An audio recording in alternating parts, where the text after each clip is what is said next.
So our topic today is what obstacles are there to love and can love inspire bad actions?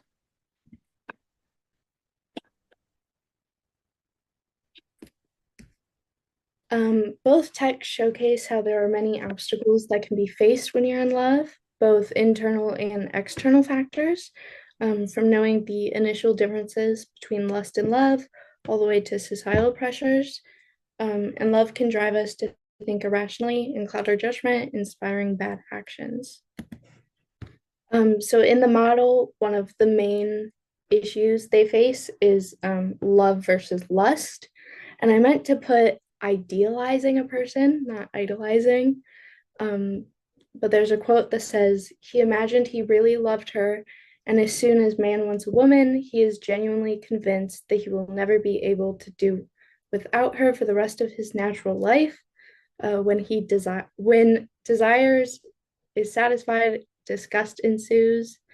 I took this as when you initially feel lust for a person, you kind of infatuate on the idea of that person and you create an idealized version of them and what a relationship would look like instead of initially trying to actually like get to know them and know that you love them so it feels like you do even if you don't. um Also, there's the challenge of emotional control and manipulation. There's a quote that says, she used her emotional hold over him to dominate him and make his whole life a misery. They quarreled from morning to night and abused each other and fought. Um, Arguing is obviously a common thing in relationships, and it's not necessarily a bad thing, but it can easily turn into emotional control and abuse over the other person, and it can lead to threats like Josephine did with the threat of killing herself. And then it also raises the question of, is there an obligation and is obligation bad? Um, there's a quote that says, her lover, mad with remorse and perhaps too feeling that he owed it to her, took her back and married her. Um, so he stays with Josephine after she attempted to kill herself.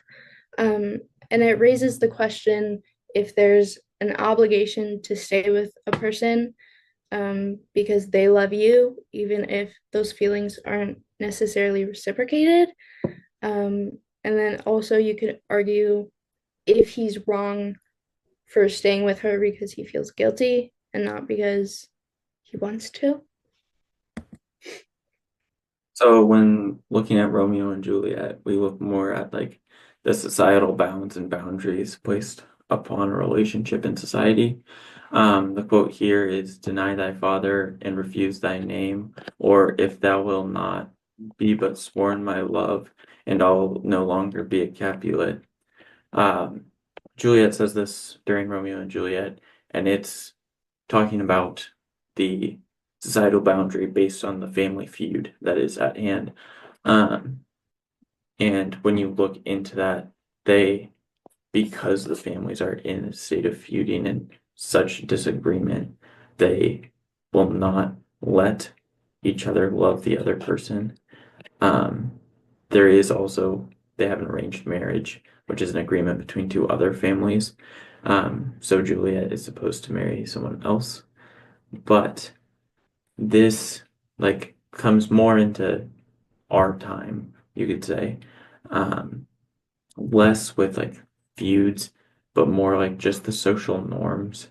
Some common social norms come up with like religion and social class. It's a lot of times pretty common practice to stay within like similar social class and similar religion. And another place where this like bound may come in, more like the quote, is with religion.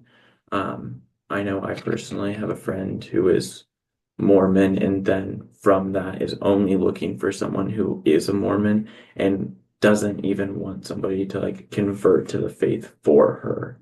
Um, I know religion is a very common bond because it helps to align different beliefs between people and lead to a better relationship. But that's just a couple examples of societal boundaries. So I pulled a clip from Aladdin, and it was the first time Aladdin meets Princess Jasmine was in the marketplace, and she wasn't dressed as a princess because she was trying to escape like the palace life and norms of the palace. Um, because she was mad at her dad for saying um that she had to marry a prince and had to marry someone. Um, but this clip is they he takes her to where he lives, and it's not a great place. Um, it's like considered kind of sad and like poor. Um, but he talks about how he's okay with it because it has a great view and it's what he's lived in. And he's talking about like, oh, how wonderful it'd be to live in the palace, and the whole time she's talking like she's not the princess, but has like experienced the palace in a way. I believe she says she was a servant or like worked in the palace with the princess at some point.